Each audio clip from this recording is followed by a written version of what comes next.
A notification appears on the screen. Today is Sarah's birthday. Would you like to send her a message? But Sarah passed away 2 years ago. The phone falls silent.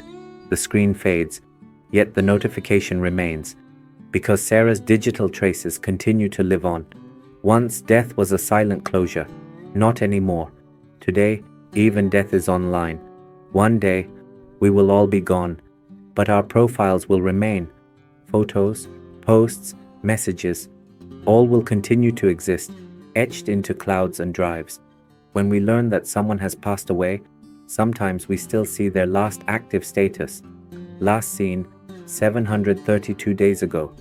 It seems like a small detail, but it's a symbol of an entire era. People no longer live only in graves, they live on servers too.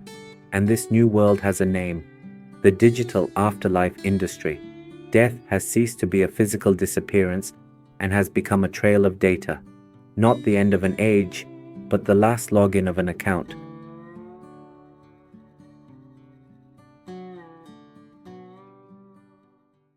We call it the cloud, but it's not really in the sky.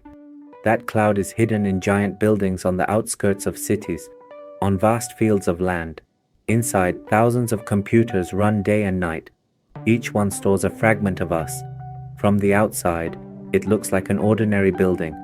But if you step inside, the lights flicker, cold air hits your face, and every rack carries a piece of humanity. Think about it. Every like, every message, every photo, a tiny grain of data. Together, these grains form a digital identity. That identity continues to exist independently of the physical body.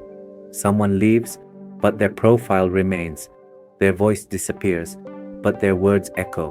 A person is now replaced by data. Some companies recognize this reality and built a new market. They sell digital eternity. Eternimi, Hereafter, Replica, Project December. These companies collect personal data to create a digital version of you that talks like you, even after death. So even when you're gone, someone can still chat with you. For some, that's terrifying. For others, comforting. But one thing is certain: the definition of death has changed. When an AI talks to you for years, it's actually learning from you. The way you build sentences, the words you use, your sense of humor, your emotional reactions, all of it becomes a pattern. After a while, the system knows you, predicts you, imitates you. And even when you die, that digital you keeps talking. That's why some researchers call it a digital soul. But this soul isn't water or air.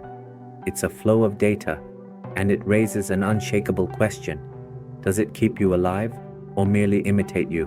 Microsoft developed a system that can create a character profile from the emails and messages of the deceased. When combined with voice recordings, it can respond just like that person would.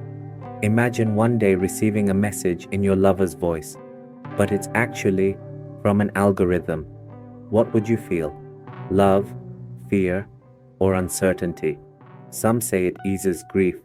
For others, it makes saying goodbye impossible. In South Korea, a television program called Meeting You created such a moment. A mother put on a virtual reality headset and saw her deceased daughter again.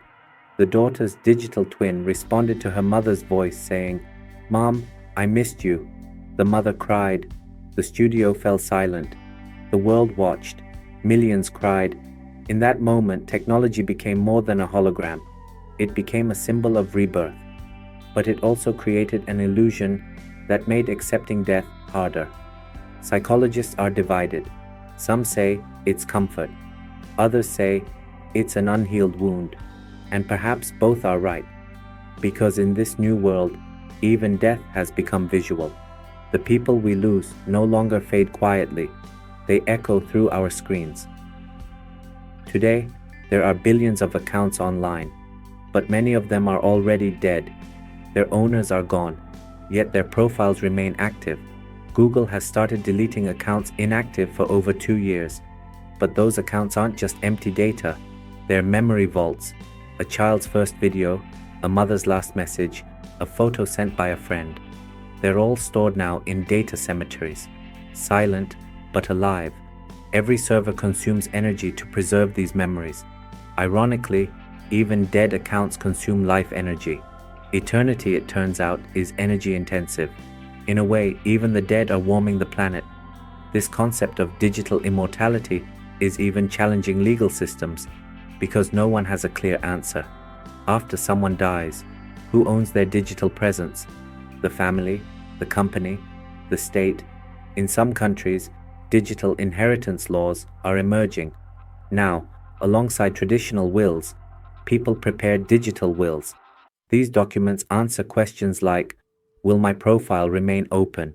Will my AI continue to talk? When will my data be deleted? Perhaps, for future generations, death will become a matter of account management, to close it or to keep it alive, to delete or to preserve. Even those choices now appear in legal documents. Artists have already begun exploring this subject. Some create digital versions of themselves to appear in exhibitions even after death. Some address audiences through holograms, others teach their voices to AI. If an artist can still produce a new painting after death, where does creativity end? This idea has birthed a new concept, posthumous productivity. But philosophers still ask the same question. If consciousness can be replicated through enough data, what does it mean to be alive?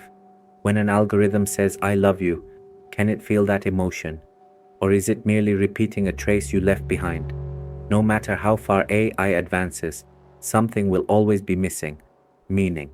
Memories can be backed up, but feelings, fears, and hopes cannot. Because to be human is to be imperfect. I can create a flawless reflection, but that reflection feels like a piece that isn't real. Perhaps that's why death is necessary. The end of one thing makes room for another. Just like fallen autumn leaves, giving life to the soil, every immortal profile runs on a server somewhere. That server consumes electricity, generates heat, and is cooled with water. Even a dead account, then, warms the world. Digital eternity carries an invisible weight on the planet's back. Ironic but true, even immortality has a carbon footprint. And perhaps humanity, before debating the right to immortality, should first learn the right to be forgotten. Once memories lived only in the human mind. Over time they faded, sense forgotten, voices blurred. But today, nothing ever truly disappears. A laugh, a recording, a video, they're all stored somewhere, in a cloud system, on a hard drive, on a server rack. And perhaps, without realizing it, a machine has begun remembering you better than you remember yourself. AI no longer just learns, it remembers, classifies, and stores. And even when we forget, it doesn't. That's where an interesting question arises. Who keeps a memory alive? The one who feels it, or the one who records it? When we record a child's first laugh, do we truly remember it, or do we simply rely on the video? For the first time, humanity has delegated the burden of remembering to machines. But perhaps the cost will be losing our ability to forget. Because sometimes forgetting is the most natural part of living. A world that remembers everything is like a wound that never heals. One day, imagine your own digital twin replying in your place. Did I say that, or did it? Over time, memories blur, and reality and digital intertwine. But one difference will always remain. An AI can imitate you, but it can never live you. Because a human is not just information, but emotion, change, and imperfection. Perhaps one day, your final message under your name will end like this: goodbye, or maybe stay online. But until that day, this story still belongs to us. We will decide how much data, how many memories, and how much silence we leave behind. Because the price of immortality is measured not in technology, but in our desire to be remembered. And sometimes, the most beautiful way to be remembered is silence.